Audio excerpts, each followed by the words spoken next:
A Room with a View, by E. M. Forster. Part 2. Chapter 9. Lucy as a Work of Art. A few days after the engagement was announced, Mrs. Honeychurch made Lucy and her fiancé come to a little garden party in the neighborhood, for naturally, she wanted to show people that her daughter was marrying a presentable man. Cecil was more than presentable, he looked distinguished, and it was very pleasant to see his slim figure keeping step with Lucy, and his long, fair face responding when Lucy spoke to him. People congratulated Mrs. Honeychurch, which is, I believe, a social blunder. But it pleased her, and she introduced Cecil rather indiscriminately to some stuffy dowagers. At tea a misfortune took place. A cup of coffee was upset over Lucy's figured silk, and though Lucy feigned indifference, her mother feigned nothing of the sort but dragged her indoors to have the frock treated by a sympathetic maid. They were gone some time, and Cecil was left with the dowagers. When they returned he was not as pleasant as he had been. "Do you go to much of this sort of thing?" he asked when they were driving home. "Oh, now and then," said Lucy, who had rather enjoyed herself. "Is it typical of country society?" "I suppose so. Mother, would it be?" "Plenty of society," said Mrs. Honeychurch, who was trying to remember the hang of one of the dresses. Seeing that her thoughts were elsewhere, Cecil bent towards Lucy and said, "To me it seemed perfectly appalling, disastrous, portentous. I am so sorry that you were stranded. Not that, but the congratulations. It is so disgusting, the way an engagement is regarded as public property, a kind of waste place where every outsider may shoot his vulgar sentiment. All those old women smirking. One has to go through it, I suppose. They won't notice us so much next time. But my point is that their whole attitude is wrong. An engagement, horrid word in the first place, is a private matter, and should be treated as such. Yet the smirking old women, however wrong individually, were racially correct. The spirit of the generations had smiled through them, rejoicing in the engagement of Cecil and Lucy because it promised the continuance of life on earth. To Cecil and Lucy it promised something quite different, personal love. Hence Cecil's irritation and Lucy's belief that his irritation was just. "How tiresome," she said. "Couldn't you have escaped to tennis?" "I don't play tennis, at least, not in public. The neighborhood is deprived of the romance of me being athletic. Such romance as I have is that of the Inglese Italianato." "Inglese Italianato? E un diavolo incarnato. You know the proverb?"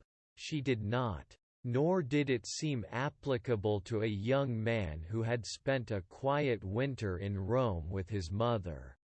But Cecil, since his engagement, had taken to affect a cosmopolitan naughtiness, which he was far from possessing. "Well," said he, "I cannot help it if they do disapprove of me. There are certain irremovable barriers between myself and them, and I must accept them." "We all have our limitations, I suppose," said wise Lucy. "Sometimes they are forced on us, though," said Cecil, who saw from her remark that she did not quite understand his position. "How? It makes a difference, doesn't it, whether we fully fence ourselves in, or whether we are fenced out by the barriers of others?" She thought a moment, and agreed that it did make a difference. "Difference?" cried Mrs. Honeychurch, suddenly alert. "I don't see any difference. Fences are fences, especially when they are in the same place." "We were speaking of motives," said Cecil, on whom the interruption jarred. "My dear Cecil, look here." She spread out her knees and perched her card case on her lap. "This is me. That's Windy Corner. The rest of the pattern is the other people. Motives are all very well, but the fence comes here." "We weren't talking of real fences," said Lucy, laughing. "Oh, I see, dear poetry." She leant placidly back. Cecil wondered why Lucy had been amused. "I tell you who has no fences, as you call them," she said, "and that's Mr. Beebe. A parson fenceless would mean a parson defenseless." Lucy was slow to follow what people said, but quick enough to detect what they meant. She missed Cecil's epigram, but grasped the feeling that prompted it. "Don't you like Mr. Beebe?" she asked thoughtfully. "I never said so," he cried. "I consider him far above the average. I only denied, and he swept off on the subject of fences again, and was brilliant.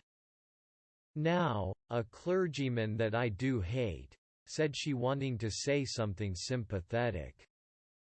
"A clergyman that does have fences, and the most dreadful ones, is Mr. Eager, the English chaplain at Florence. He was truly insincere, not merely the manner unfortunate. He was a snob, and so conceited, and he did say such unkind things." "What sort of things?" "There was an old man at the Bertolini whom he said had murdered his wife." "Perhaps he had." "No. Why, no. He was such a nice old man, I'm sure." Cecil laughed at her feminine inconsequence. "Well, I did try to sift the thing. Mr. Eager would never come to the point. He prefers it vague," said the old man had, practically, murdered his wife, had murdered her in the sight of God. "Hush, dear," said Mrs. Honeychurch absently. "But isn't it intolerable that a person whom we're told to imitate should go round spreading slander?" It was, I believe, chiefly owing to him that the old man was dropped. People pretended he was vulgar, but he certainly wasn't that. Poor old man. What was his name? "Harris," said Lucy glibly. "Let's hope that Mrs. Harris there warned no sich person," said her mother. Cecil nodded intelligently. "Isn't Mr. Eager a parson of the cultured type?" he asked. "I don't know. I hate him. I've heard him lecture on Giotto. I hate him. Nothing can hide a petty nature. I hate him."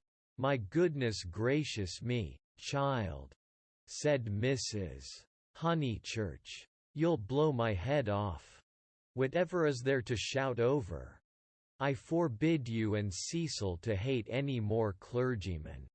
He smiled. There was indeed something rather incongruous in Lucy's moral outburst over Mr. Eager. It was as if one should see the Leonardo on the ceiling of the Sistine. He longed to hint to her that not here lay her vocation, that a woman's power and charm reside in mystery, not in muscular rant. But possibly rant is a sign of vitality. It mars the beautiful creature, but shows that she is alive.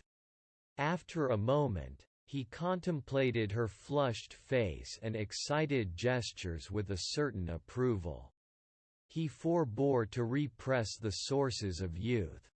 Nature's simplest of topics, he thought, lay around them.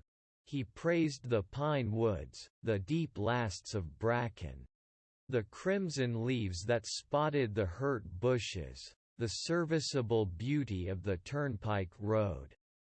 The outdoor world was not very familiar to him, and occasionally he went wrong in a question of fact. Mrs. Honeychurch's mouth twitched when he spoke of the perpetual green of the larch. "I count myself a lucky person," he concluded, "when I'm in London. I feel I could never live out of it. When I'm in the country I feel the same about the country. After all, I do believe that birds and trees and the sky are the most wonderful things in life. And that the people who live amongst them must be the best. It's true that in 9 cases out of 10 they don't seem to notice anything. The country gentleman and the country labourer are each in their way the most depressing of companions. Yet they may have a tacit sympathy with the workings of nature which is denied to us of the town. Do you feel that, Mrs. Honeychurch?" Mrs. Honeychurch started and smiled. She had not been attending. Cecil, who was rather crushed on the front seat of the Victoria, felt irritable, and determined not to say anything interesting again. Lucy had not attended either. Her brow was wrinkled, and she still looked furiously cross the result. He concluded, of too much moral gymnastics. It was sad to see her thus blind to the beauties of an August wood. "Come down, O maid, from yonder mountain height," he quoted, and touched her knee with his own. She flushed again and said, "What height?" "Come down, O maid, from yonder mountain height. What pleasure lives in height?" the shepherd sang. "In height and in the splendor of the hills? Let us take Mrs. Honeychurch's advice and hate clergymen no more. What's this place?" "Summer Street, of course," said Lucy, and roused herself. The woods had opened to leave space for a sloping triangular meadow. Pretty cottages lined it on 2 sides, and the upper and third side was occupied by a new stone church, expensively simple, a charming shingled spire. Mr. Beebe's house was near the church. In height it scarcely exceeded the cottages. Some great mansions were at hand, but they were hidden in the trees. The scene suggested a Swiss Alp rather than the shrine and centre of a leisured world, and was marred only by 2 ugly little villas. The villas that had competed with Cecil's engagement, having been acquired by Sir Harry Otway. The very afternoon that Lucy had been acquired by Cecil. Sissy was the name of one of these villas, Albert of the other. These titles were not only picked out in shaded Gothic on the garden gates, but appeared a second time on the porches, where they followed the semicircular curve of the entrance arch in block capitals. Albert was inhabited. His tortured garden was bright with geraniums and lobelias and polished shells. His little windows were chastely swathed in Nottingham lace. Sissy was to let. 3 notice boards, belonging to Dorking agents, lolled on her fence and announced the not surprising fact. Her paths were already weedy. Her pocket handkerchief of a lawn was yellow with dandelions. "The place is ruined," said the ladies mechanically. "Summer Street will never be the same again." As the carriage passed, Sissy's door opened, and a gentleman came out of her. "Stop!" cried Mrs. Honeychurch, touching the coachman with her parasol. Here's Sir Harry. Now we shall know. Sir Harry, pull those things down at once." Sir Harry Otway, who need not be described, came to the carriage and said, "Mrs. Honeychurch, I meant to. I really can't turn out Miss Flack. Am I not always right? She ought to have gone before the contract was signed. Does she still live rent-free, as she did in her nephew's time? But what can I do?" He lowered his voice. "An old lady, so very vulgar and almost bedridden." "Turn her out," said Cecil bravely. Sir Harry sighed, and looked at the villas mournfully. He had had full warning of Mr. Flack's intentions, and might have bought the plot before building commenced.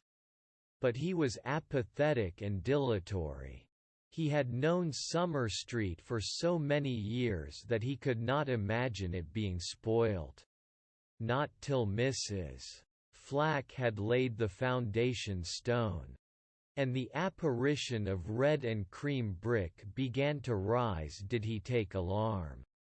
He called on Mr. Flack, the local builder, a most reasonable and respectful man who agreed that tiles would have made more artistic roof, but pointed out that slates were cheaper. He ventured to differ, however, about the Corinthian columns, which were to cling like leeches to the frames of the bow windows, saying that, for his part, he liked to relieve the façade by a bit of decoration. Sir Harry hinted that a column, if possible, should be structural as well as decorative. Mr. Flack replied that all the columns had been ordered, adding, and all the capitals.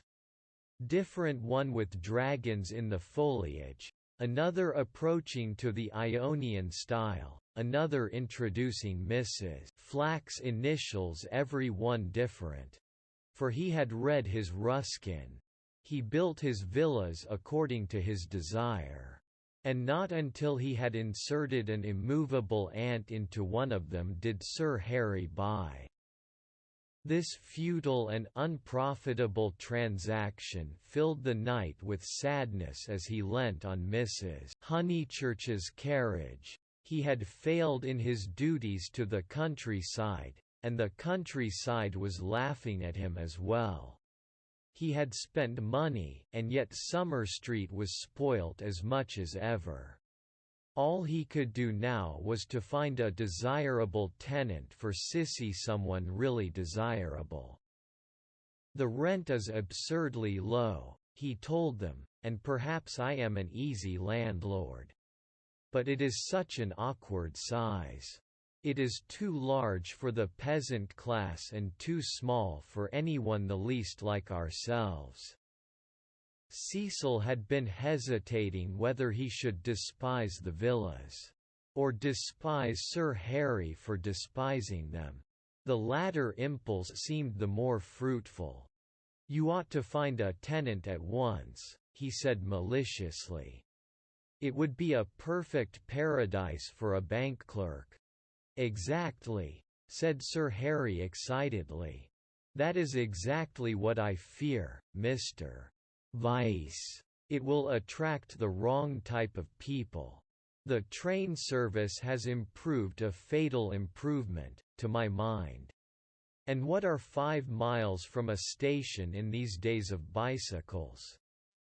"Rather a strenuous clerk it would be," said Lucy. Cecil, who had his full share of mediaeval mischievousness, replied that the physique of the lower middle classes was improving at a most appalling rate. She saw that he was laughing at their harmless neighbour, and roused herself to stop him. "Sir Harry," she exclaimed, "I have an idea. How would you like spinsters?" "My dear Lucy, it would be splendid. Do you know any such?"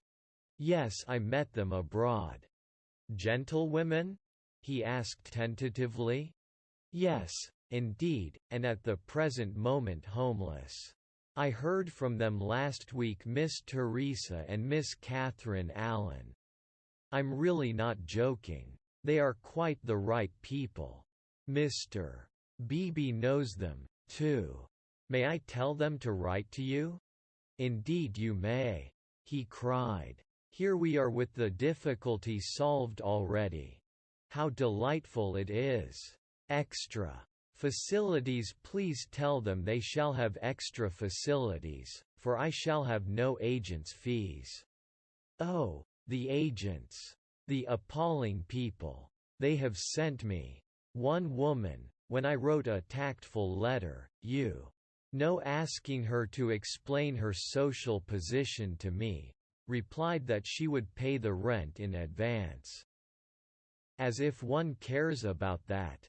And several references I took up were most unsatisfactory people, swindlers, or not respectable. And oh, the deceit! I have seen a good deal of the seamy side this last week. The deceit of the most promising people. My dear Lucy, the deceit. She nodded. My advice, put in Mrs. Honeychurch, is to have nothing to do with Lucy and her decayed gentlewomen at all. I know the type. Preserve me from people who have seen better days, and bring heirlooms with them. That make the house smell stuffy. It's a sad thing, but I'd far rather let to someone who is going up in the world than to someone who has come down. I think I follow you, said Sir Harry, but it is, as you say, a very sad thing. The Misses Allen aren't that? Cried Lucy. Yes, they are, said Cecil. I haven't met them, but I should say they were a highly unsuitable addition to the neighbourhood. Don't listen to him, Sir Harry, he's tiresome. It's I who am tiresome, he replied. I oughtn't to come with my troubles to young people. But really I am so worried, and Lady Otway will only say that I cannot be too careful. Which is quite true, but no real help. Then may I write to my Mrs. Allen? Please. But his eye wavered when Mrs. Honeychurch exclaimed, Beware! They are certain to have canaries. Sir Harry, beware of canaries, they spit the seed out through the bars of the cages. And then the mice come. Beware of women altogether. Only let to a man. Really, he murmured gallantly, though he saw the wisdom of her remark. Men don't gossip over teacups. If they get drunk, there's an end of them, they lie down comfortably and sleep it off. If they're vulgar, they somehow keep it to themselves. It doesn't spread so. Give me a man, of course, provided he's clean. Sir Harry blushed. Neither he nor Cecil enjoyed these open compliments to their sex. Even the exclusion of the dirty did not leave them much distinction. He suggested that Mrs. Honeychurch, if she had time, should descend from the carriage and inspect Sissy for herself. She was delighted. Nature had intended her to be poor and to live in such a house. Domestic arrangements always attracted her, especially when they were on a small scale. Cecil pulled Lucy back as she followed her mother. Mrs. Honeychurch, he said, what if we two walk home and leave you? Certainly, was her cordial reply. Sir Harry likewise seemed almost too glad to get rid of them. He beamed at them knowingly, said, "Aha! Young people! Young people!" and then hastened to unlock the house. "Hopeless vulgarian!" exclaimed Cecil, almost before they were out of earshot. "Oh, Cecil! I can't help it. It would be wrong not to loathe that man. He isn't clever, but really he is nice. No, Lucy, he stands for all that is bad in country life. In London he would keep his place. He would belong to a brainless club, and his wife would give brainless dinner parties. But down here he acts the little god with his gentility and his patronage. And his sham aesthetics, and everyone, even your mother, is taken in. All that you say is quite true, said Lucy, though she felt discouraged. I wonder whether it matters so very much. It matters supremely. Sir Harry is the essence of that garden party. Oh, goodness, how cross I feel.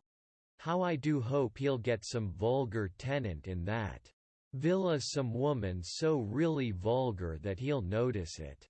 Gentle folks. With his bald head and retreating chin. But let's forget him. This Lucy was glad enough to do. If Cecil disliked Sir Harry Otway and Mr. Beebe, what guarantee was there that the people who really mattered to her would escape? For instance, Freddie. Freddie was neither clever, nor subtle, nor beautiful. And what prevented Cecil from saying, any minute, it would be wrong not to loathe Freddie? And what would she reply? Further than Freddie she did not go, but he gave her anxiety enough. She could only assure herself that Cecil had known Freddie some time, and that they had always got on pleasantly. Except, perhaps, during the last few days, which was an accident, perhaps. "Which way shall we go?" she asked him. Nature's simplest of topics, she thought, was around them. Summer Street lay deep in the woods. And she had stopped where a footpath diverged from the highroad. Are there two ways? Perhaps the road is more sensible, as we're got up smart. I'd rather go through the wood, said Cecil, with that subdued irritation that she had noticed in him all the afternoon. Why is it, Lucy, that you always say the road?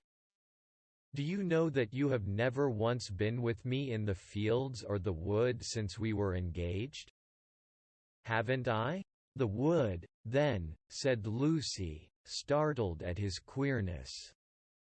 But pretty sure that he would explain later it was not his habit to leave her in doubt as to his meaning. She led the way into the whispering pines, and sure enough, he did explain before they had gone a dozen yards. I had got an idea, I dare say wrongly, that you feel more at home with me in a room. A room? She echoed, hopelessly bewildered. Yes. Or, at the most, in a garden, or on a road. Never in the real country like this. Oh, Cecil, whatever do you mean? I have never felt anything of the sort. You talk as if I was a kind of poetess sort of person. I don't know that you aren't. I connect you with a view, a certain type of view. Why shouldn't you connect me with a room? She reflected a moment, and then said, laughing, Do you know that you're right? I do. I must be a poetess after all. When I think of you it's always as in a room. How funny. To her surprise, he seemed annoyed. A drawing room, pray? With no view? Yes, with no view, I fancy. Why not? I'd rather, he said reproachfully, that you connected me with the open air. She said again, Oh, Cecil, whatever do you mean? As no explanation was forthcoming, she shook off the subject as too difficult for a girl, and led him further into the wood, pausing every now and then at some particularly beautiful or familiar combination of the trees. She had known the wood between Summer Street and Windy Corner ever since she could walk alone. She had played at losing Freddie in it, when Freddie was a purple-faced baby. And though she had been to Italy, it had lost none of its charm. Presently they came to a little clearing among the pines, another tiny green Alp, solitary this time, and holding in its bosom a shallow pool. She exclaimed, "The sacred lake! Why do you call it that?" "I can't remember why. I suppose it comes out of some book. It's only a puddle now, but you see that stream going through it? Well, a good deal of water comes down after heavy rains, and can't get away at once, and the pool becomes quite large and beautiful. Then Freddie used to bathe there. He is very fond of it." "And you?" he meant, "are you fond of it?" But she answered dreamily, "I bathed here, too, till I was found out." Then there was a row. At another time he might have been shocked, for he had depths of prudishness within him. But now? With his momentary cult of the fresh air, he was delighted at her admirable simplicity. He looked at her as she stood by the pool's edge. She was got up smart, as she phrased it. And she reminded him of some brilliant flower that has no leaves of its own, but blooms abruptly out of a world of green. "Who found you out?" "Charlotte," she murmured. "She was stopping with us." Charlotte. Poor girl. She smiled gravely. A certain scheme, from which hitherto he had shrunk, now appeared practical. "Lucy." "Yes. I suppose we ought to be going," was her reply. "Lucy, I want to ask something of you that I have never asked before." At the serious note in his voice she stepped frankly and kindly towards him. "What, Cecil? Hitherto never, not even that day on the lawn when you agreed to marry me." He became self-conscious and kept glancing round to see if they were observed. His courage had gone. "Yes? Up to now I have never kissed you." She was as scarlet as if he had put the thing most indelicately. "No more you have," she stammered. "Then I ask you, may I now?" "Of course, you may, Cecil. You might before. I can't run at you, you know." At that supreme moment he was conscious of nothing but absurdities. Her reply was inadequate. She gave such a business-like lift to her veil. As he approached her he found time to wish that he could recoil. As he touched her, his gold pince-nez became dislodged and was flattened between them. Such was the embrace. He considered, with truth, that it had been a failure. Passion should believe itself irresistible. It should forget civility and consideration and all the other curses of a refined nature. Above all, it should never ask for leave where there is a right of way. Why could he not do as any laborer or navvy, nay, as any young man behind the counter would have done?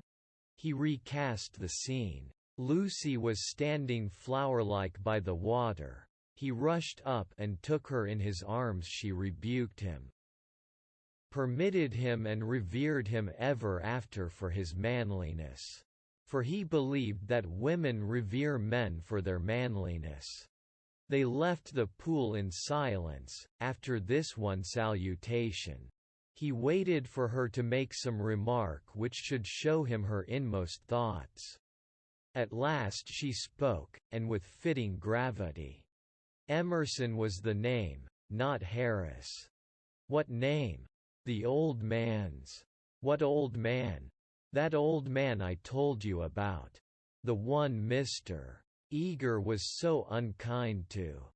He could not know that this was the most intimate conversation they had ever had.